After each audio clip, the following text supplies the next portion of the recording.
রাধে রাধে। টের কদম্ব মন্দির।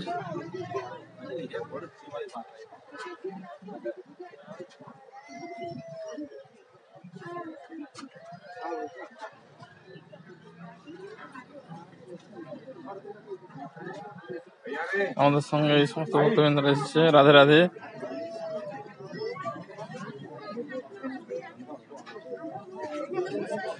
সবাই প্রসাদ পেয়ে বসছে এখানে টের কদম্বের তলায়।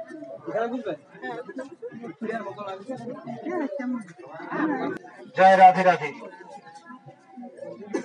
রাধা রানী কি জয়, কৃষ্ণ কানাইয়া লাল কি জয়, টের কদম্ব কি জয়। আচ্ছা, আমরা বর্তমানে ভগবানের একটি সুন্দর লীলাস্থলী, ভজনস্থলী, ভগবানের সেই লীলাস্থলীতে আমরা পৌঁছেছি। বৃন্দাবন 84 কোষ দর্শন করছি। আজকের দর্শনে এখন আমরা টের কদম্ব এখানে এসেছি। এখানে ভগবানের রাধা গোবিন্দের সুন্দর মিলনের স্থান। তো রাধারানী এই স্থানে এসে কখন কৃষ্ণ বংশীধ্বনি করবেন তার জন্য অপেক্ষা করতেন, লক্ষ্য রাখতেন। আমরা বলি না টেনে টেনে রাখা, ওই টেনে টেনে রাখতেন, যে লক্ষ্য রাখতেন কখন আসবে, কখন বংশীধ্বনি শুনতে পাবো। আসলে ভগবান শ্রীকৃষ্ণ এবং তার সখাগণকে সঙ্গে নিয়ে গোচারণ করতেন, ওইদিকে কোকিলাবন, ওই দিক থেকে বংশীধ্বনি করতেন। আর এইখানে এসে রাধারানী সখীরা তারা কিন্তু অপেক্ষা করতেন কখন সেই বংশীধ্বনি শ্রবণ করবে। তো এই বংশীধ্বনি শ্রবণ করার জন্য টেনে টেনে থাকতেন। এই জন্য এই জায়গার নাম হয়েছে টের কদম্ব। যখন বংশীধ্বনি হলো, রাধা গোবিন্দের মিলন হলো, কৃষ্ণ গেলেন, রাধারানী গেলেন, মিলন হলো। তারা সেই বংশীধ্বনি শোনার জন্য টেনে টেনে রাখতেন বলে টের কদম্ব। তাছাড়া এখানে যে ভগবানের গাভী গুলো, তাদের বৎস গুলো, তারা কি করতো, ভগবান শ্রীকৃষ্ণের বংশীধ্বনি শুনে হাম্বা হাম্বা করে ছুটতেন। তারাও অপেক্ষা করতেন কখন সেই বংশীধ্বনি আমরা শ্রবণ করবো। তারাও টেনে টেনে থাকতেন কখন বংশীধ্বনি আমরা শুনবো। যখনই বংশীধ্বনি করছেন কৃষ্ণ, তারা তখন প্রথমত ভগবান এই সমস্ত গাভীগণ সখাদেরকে নিয়ে ওদেরকে চড়তে দিয়ে ওদের মতো করে ছেড়ে দিতেন, কিন্তু পরে আবার বংশীধ্বনি করে এক জায়গায় ফিরিয়ে নিতেন। যখন নিয়ে যাবেন তখন তো ফিরিয়ে নিতে হবে সকলকে। এই জন্য এত গাভী, নবলক্ষ তেনু, সকলের তো আর একসঙ্গে সকলকে চালনা করা সম্ভব নয়। এখানে এলে সকলকে ছেড়ে দিত, সবাই সবাইয়ের মতো করে তারা তার গোচারণ করত, মানে ঘুরত। কৃষ্ণ যথাসময়ে বাঁশি বাজিয়ে সকলকে আবার কাছে টেনে নিতেন। তো কৃষ্ণ কখন বাঁশি বাজাবে, এই তো আমাদের সন্ধ্যা হয়ে যাবে, যাওয়ার সময় হয়ে যাচ্ছে, কখন বাঁশি বাজাবে। যখনই বংশীধ্বনি হলো, সঙ্গে সঙ্গে সমস্ত সেই গাভীগুলো, গোবৎস গুলো, তারা সব হাম্বার পুচ্ছ তুলে লেজ নাচাতে নাচাতে হাম্বা হাম্বা করে তারা ছুটে চলে গেল কৃষ্ণের কাছে। এই যে তারাও টেনে টেনে থাকতেন কখন বংশীধ্বনি হবে। এই জন্য এই জায়গার নাম হলো টের কদম্ব। এখানে যে বৃক্ষগুলো আছে, কদম্ব বৃক্ষ, এগুলো কিন্তু এক প্রকার কদম্ব বৃক্ষ, আমাদের ওই কদম্ব নয়, এবার টের কদম্ব। তো এখানে সুন্দর এই সুন্দর মনোরম এই স্থান, এখানে সেই ভগবানের সুন্দর লীলাস্থলী। আর এখানে আরেকটি বিশেষত্ব আছে, এই ভেতরে গেলে দেখতে পাবেন ওখানে রূপগোস্বামী পাদ, আমাদের যে সরগোস্বামী, সেই সরগোস্বামীর মধ্যে রূপগোস্বামী পাদ ওনার ভজন কুটির। রূপগোস্বামী পাদের অনেক কথা হয়তো আপনারা শ্রবণ করে থাকবেন। একটা খুব সুন্দর কথা, তার ভজনের সুন্দর একটি দৃষ্টান্ত আছে। তো এইখানে ছোট্ট, এত সুন্দর তার জায়গা ছিল না, এত সুন্দর করে সাজানো গোছানো, নির্জন জায়গা। এই নির্জন জায়গায় কদম্ব বৃক্ষের নিচে ছোট্ট একটি ভজন কুটির করে রূপগোস্বামী পাদ সর্বদাই ভগবানকে ডাকতেন। লাল্লিজি প্রত্যেকদিন তার ভিক্ষা করে ভিক্ষালব্ধ যেটুকু বস্তু পেতেন সেটুকু সেবায় লাগাতেন। তো একদিন সেই রূপগোস্বামী পাদের মনে হলো, আমি এই নির্জন অরণ্যে থাকি, আমি যে লাল্লিজির সেবা দিই, সামান্য মাত্র 3 দিন ভিক্ষা করে নিয়ে আসি, সেবা দিই, কিন্তু আমারও তো ইচ্ছা হয় লাল্লিজিকে একটু ভালো মন্দ কিছু দেওয়ার জন্য।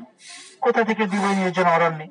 মনে মনে একদিন চিন্তা করলেন, যদি একদিন পরমান্ন দিতে পারতাম তাহলে খুব ভালো হতো, খুব আনন্দ হতো। তো এই শুধু মনে ইচ্ছা করেছিলেন। আর দেখলেন সেই দিন হঠাৎ করে ওই দিক থেকে এক বালিকা পরমান্নের সমস্ত উপকরণ নিয়ে হাজির হয়ে গেল। মা, তুমি কোথা থেকে এই সমস্ত পরমান্ন উপকরণ, চিনি, দুগ্ধ, চাউল ইত্যাদি নিয়ে? বলে, তুমি ওই তো মাতুকুরি করতে যাও, কয়েকদিন তুমি যাওনি, সেই জন্য মা আমাকে পাঠিয়ে দিল, ওইদিকে পাশের গ্রামে থাকে, তো পাঠিয়ে দিল এগুলো নিয়ে নাও, নিয়ে সেবা লাগো বলে দিয়ে চলে গেল। আর তখন রূপগোস্বামীপাদ সেই সমস্ত পরমান্নের উপকরণ নিয়ে সুন্দর করে পরমান্ন রন্ধন করলেন আর লালজিকে নিবেদন করলেন, সেই রাধারানীকে নিবেদন করলেন। নিবেদন করার পর প্রসাদ পাবেন। তখন রূপ গোস্বামীর দাদা সনাতন গোস্বামী সে প্রায়ই আসতেন যে রূপ কেমন ভোজন করছে একটু দেখার জন্য। সেই দিন চলে এলেন। রূপ, আজকে কি সেবা দিয়েছো? লালজিকে বলে একটু পরমান্ন দিয়েছে। বলে দাও তোমার পরমান্ন কেমন হয়েছে দেখি, কেমন প্রসাদ হয়েছে, লালজি কেমন সেবা করেছে। এই বলে সেই পরমান্ন একটু মুখে দিল। মুখে দেওয়ার সঙ্গে সঙ্গে সেই সনাতন গোস্বামী অষ্টসত্যি ভাবে হ্যাঁ শীত ফুলো গোস্ব বিবর্ণ ইত্যাদি শরীর রোমাঞ্চে পরিপূর্ণ হল। তখন সনাতন গোস্বামী বুঝতে বাকি রইল না এই প্রসাদ সাক্ষাৎ সেই লালজি সেবা করেছে, গ্রহণ করেছে। সমস্ত ঘটনা জিজ্ঞাসা করলেন যে এই গভীর অরণ্যে এই সমস্ত তো পাওয়ার কোনো কথা নয়, পরমান্ন উপকরণ তুমি কথা দেখে পেলে। তখন সেই রূপ গোস্বামী সমস্ত কথা খুলে বললেন। আর সনাতন গোস্বামী ধারণা একটু দেখলেন ওই যে বালিকার বেশি এসেছিল সে আর কেউ নয়, সাক্ষাৎ রাধারানী। সাক্ষাৎ রাধারানী এসেই তার ইচ্ছা পূরণ করে দিয়েছেন। আর যখন এই ইচ্ছা তার পূরণ করেছেন, কিন্তু সনাতন গোস্বামী এতে বড় খুশি হলেন না। তার দু চোখ দিয়ে টক টক টক টক করে অশ্রু ঝরে পড়লো। সনাতন গোস্বামী রূপ গোস্বামীকে বকাবকি করলেন, এরকম ইচ্ছা তুমি প্রকাশ করো না, মনের মধ্যে এরকম আশা এনো না যেটুকুই তুমি পাবে সেটুকুই ভোগ লাগাও, এত বড় বড় ইচ্ছা মনের মধ্যে এনো না। কারণ এই যে তুমি পরমান্নের ভোগ লাগাবে এর জন্য মনে ইচ্ছা পোষণ করেছো, তার জন্য আমার রাধারানীকে কত কষ্ট করে কতটা পথ অতিক্রম করে ওই সমস্ত পরমান্নের উপকরণ নিয়ে আসতে হয়েছে। না জানি তার কোমল চরণে কত আঘাত লেগেছে, কত কাঁটা ফুটেছে, কত কষ্ট হয়েছে। আমরা ভজন করতে এসেছি তাদেরকে আমাদের ভজনে লাগাবো না। আমাদের সেবার মূল লক্ষ্য হবে ভগবানকে প্রসন্ন করা, খুশি করা। প্রভু তুমি কিসে খুশি থাকবে, তাও তোমার খুশির জন্য আমার কষ্ট হোক, তাতে কোনো অসুবিধা নেই, কিন্তু তুমি কি করে সুখে থাকবে, তুমি কি করে ভালো থাকবে, এটাই আমাদের ভজন। কিন্তু আমরা নিজের সুখটাই বেশি করে, ভগবত ভজনে নিজের সুখ না, ভগবত ভজনে ভগবানকে খুশি রাখা, এটাই হচ্ছে মূল লক্ষ্য। তো তুমি এখানে ভজন করতে এসে এমন ভজন করছো যে কারণে রাধারানীকে কষ্ট করে আসতে হয়েছে, না জানি রাধারানী কত কষ্ট হয়েছে। এরকম ইচ্ছা আর মনের মধ্যে আনার দরকার নেই, যেটুকু পাবে সেটুকুই লাগাও।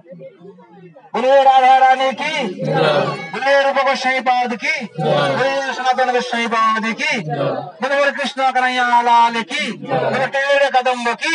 জয় জয় শ্রী রাধে।